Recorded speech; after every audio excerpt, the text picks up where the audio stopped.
High বন্ধুরা, কী খবর? আপনারা দেখতে পাচ্ছেন যে আমার এই ইগজোরা প্ল্যান্টসটিতে প্রচুর কলি এবং ফুল ফুটেছে এবং গাছের গ্রোথও খুব সুন্দর। এটি একটি টাবে লাগিয়েছে এই গাছটি, কিন্তু আজ থেকে 2-3 মাস আগে এই গাছটির গ্রোথ খুব ভালো ছিল না এবং গাছটি খুব আনহেলদি ছিল। কী করে এই গাছটিকে আমি হেলদি করে নিয়েছি এবং প্রচুর কলি আসার জন্য কী কী ফার্টিলাইজার ব্যবহার করেছি, আজকের এই ভিডিওটিতে আমি তারই বিশ্লেষণ করব। ইগজোরা প্ল্যান্টসগুলো কাটিং থেকে খুব সহজভাবেই গ্রো করা যায়। এই যে গাছটি দেখতে পাচ্ছেন, এটিও আমি একটি ছোট্ট কাটিং থেকেই গ্রো করেছি। এই গাছটিতে আগেও 1-2 বার কলি এসেছিল খুব সামান্য পরিমাণে, যদিও এই গাছটিতে কলিগুলো থেকে আর ফুল ফুটেনি ভালো করে, কারণ এই গাছটিতে ছিল প্রচুর পুষ্টির অভাব। আজ থেকে প্রায় 3 মাস আগে এই গাছের অবস্থা দেখুন। সঠিক সময়ে সঠিক যত্ন না নিতে পারায় এই গাছের গোড়াতে প্রচুর অপতৃণ জন্ম নিয়েছিল। এই অপতৃণগুলোকে আমার এখনই পরিষ্কার করে নিতে হবে। গাছের হেভি গ্রোথ এবং গাছকে হেলদি রাখার জন্য সবসময় গাছের গোড়ার অপতৃণগুলোকে পরিষ্কার করে রাখতে হবে। এই অপতৃণগুলোকে যদি গাছের গোড়া থেকে পরিষ্কার করে না রাখা হয়, তাহলে অপতৃণগুলো গাছটির প্রয়োজনীয় নিউট্রিশন মাটি থেকে চুষে নেবে এবং গাছকে গ্রো হতে দেবে না। তার জন্য সবসময় খেয়াল করে এই অপতৃণগুলোকে গ্রো হতে দেবে না গাছের গোড়াতে, এবং যদিও 1-2টো গ্রো হয় তাৎক্ষণিকভাবে উঠিয়ে ফেলে দিতে হবে। যে কোনো গাছের ভালো গ্রোথ এবং ফল ফুল বেশি করে পাওয়ার জন্য প্রথমেই আমাদের করে নিতে হবে গাছটির জন্য উপযুক্ত সয়েল মিক্সিং। গাছ অনুযায়ী যদি মাটি তৈরি করা না হয়, তাহলে আপনারা গাছের যতই যত্ন না করুন না কেন, গাছের গ্রোথ কিন্তু ভালো হবে না। তার জন্য প্রথম স্টেপই আমাদের গাছ অনুযায়ী মাটি তৈরি করে নিতে হবে। ইগজোরা প্ল্যান্টস সুস্থভাবে বেড়ে উঠতে হালকা, ভালো ড্রেনযুক্ত এবং অম্লীয় পিএইচ বিশিষ্ট মাটি পছন্দ করে। ইগজোরা প্ল্যান্টসের জন্য আমরা মাটি এইভাবে তৈরি করে নিতে পারি। বাগানে মাটি নিতে পারি 4 ভাগ, কম্পোস্ট বা গোবর সার নিতে হবে 2 ভাগ, নদীর বালি নিতে হবে 1 ভাগ এবং পাতা পচা সার নিতে হবে 1 ভাগ, এবং 1 ভাগ কোকোপিট নিয়ে নিলে ভালো হয়। কোকোপিট মাটির আর্দ্রতা ধরে রাখতে সাহায্য করে। আপনাদের কাছে যদি কোকোপিট না থাকে এবং ব্যবহার না করেন, তাহলে কোনো বিশেষ অসুবিধা নেই। থাকলে ব্যবহার করবেন এবং না থাকলে ব্যবহার না করলেও অসুবিধা নেই। আগেই বলেছিলাম যে গাছের গোড়ার অপতৃণগুলোকে অবশ্যই পরিষ্কার করে রাখতে হবে। আবার একটা কথা ধ্যান রাখবেন, গাছের গোড়ার মাটিগুলোকেও অবশ্যই মাঝে মাঝে কুড়ে দেবেন।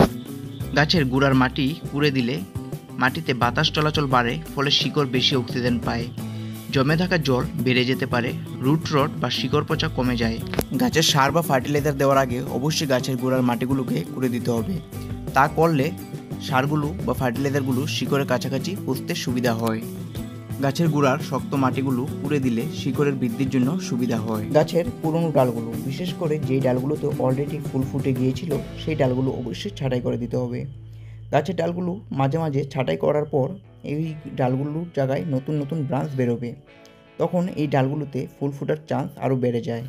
ইগজোরা প্ল্যান্টসের ভালো গ্রোথ এবং বেশি করে ফুল পাওয়ার জন্য প্রথমেই আমি যেই ফার্টিলাইজারটি ব্যবহার করি, এই ফার্টিলাইজারটি হচ্ছে মাস্টার কেক বা সরিষার খোল। গাছে সরিষার খোল ব্যবহার করার মূল উপকারিতাগুলো হচ্ছে, এতে ফসফরাস ও পটাশিয়াম বেশি থাকে, যা গাছকে বেশি ও সুন্দর ফুল দিতে সাহায্য করে। গাছের শিকড়গুলোকে বৃদ্ধির জন্য মাটির নিচে ভালোভাবে বিস্তারের জন্য সাহায্য করে, মাটিতে প্রাকৃতিক পুষ্টি সরবরাহ করে এবং মাটির গঠন উন্নত করে। সরিষার খোল ব্যবহারের আরেকটি বেনিফিট হলো, এটি ধীরে ধীরে গাছকে পুষ্টি দেয়, ফলে দীর্ঘ সময় পর্যন্ত গাছ ভালো থাকে। আপনারা সরিষার খোল ব্যবহারের কিছুদিনের মধ্যেই বুঝে যাবেন যে গাছের গ্রোথ কি সুন্দর হচ্ছে। আমি সরিষার খোলগুলোকে সাধারণত তরল সার হিসেবে ব্যবহার করি। সরিষার খোলগুলোকে তরল সার হিসেবে ব্যবহার করার জন্য আনুমানিক 100 গ্রাম সরিষার খোল 1 লিটার পানিতে ভিজিয়ে রাখতে হবে 2-3 দিন। তারপর সেই জলগুলোকে ছেঁকে গাছে দিতে হবে। 15-20 দিনে একবার ব্যবহার করলেই যথেষ্ট।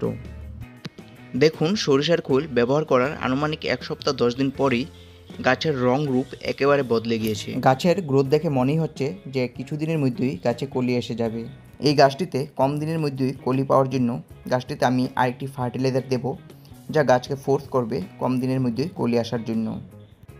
যে ফার্টিলাইজারটির কথা আমি বলছি, এই ফার্টিলাইজারটি হচ্ছে পটাশ সার। ইগজোরা প্ল্যান্টসের ফুল এবং স্বাস্থ্য বৃদ্ধির জন্য অত্যন্ত গুরুত্বপূর্ণ একটি ফার্টিলাইজার পটাশ ব্যবহার করি মাঝে মধ্যে। পটাশ সার ব্যবহারের মূল উপকারিতাগুলো হচ্ছে, পটাশ সার দেওয়ার ফলস্বরূপে গাছে প্রচুর ফুল আসে, সাথে ফুলের রঙগুলো খুব উজ্জ্বল হয়। পটাশ সার দেওয়ার ফলস্বরূপে গাছের শিকড়গুলো অনেক মজবুত হয়, সাথে গাছের রোগ প্রতিরোধ ক্ষমতাও বাড়ায়। 15-20 দিন পর পর 1 চামচ পটাশ সার আপনারা একটি গাছের জন্য ব্যবহার করতে পারেন। তাছাড়া ইক্সোরা প্ল্যান্টসে প্রচুর ফুল পাওয়ার জন্য আপনাদের গাছটিকে রাখতে হবে ফুল সানলাইটে অন্তত দিনে 4-5 ঘন্টার জন্য। এই সাধারণ কয়েকটি পদ্ধতি অবলম্বন করে দেখুন, আপনাদের ইক্সোরা গাছেও আসবে প্রচুর ফুল। আপনাদের ইক্সোরা প্ল্যান্টসের যদি কোনো সমস্যা থাকে অবশ্যই কমেন্টে জানাবেন, তার উত্তর দেওয়ার জন্য আমি সবসময় প্রস্তুত। ভিডিওটি দেখে আপনাদের কেমন লেগেছে অবশ্যই কমেন্টে জানাবেন, এবং ভিডিওটি দেখে যদি আপনাদের ভালো লেগে থাকে এবং চ্যানেলটি এখনও সাবস্ক্রাইব করেননি এবং গার্ডেনিং রিলেটেড ভিডিও দেখতে আপনারা ভালোবাসেন, তাহলে প্লিজ চ্যানেলটিকে সাবস্ক্রাইব করে নোটিফিকেশন বেল আইকনটিতে ক্লিক করে রাখবেন, যাতে আমার পরবর্তী ভিডিওর নোটিফিকেশন আপনারা সবার আগে পেতে পারেন।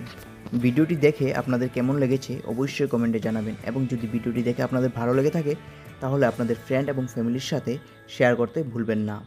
আজকের এই ভিডিওটি এখানেই সমাপ্ত করলাম। ভালো থাকবেন, সুস্থ থাকবেন, হ্যাপি গার্ডেনিং।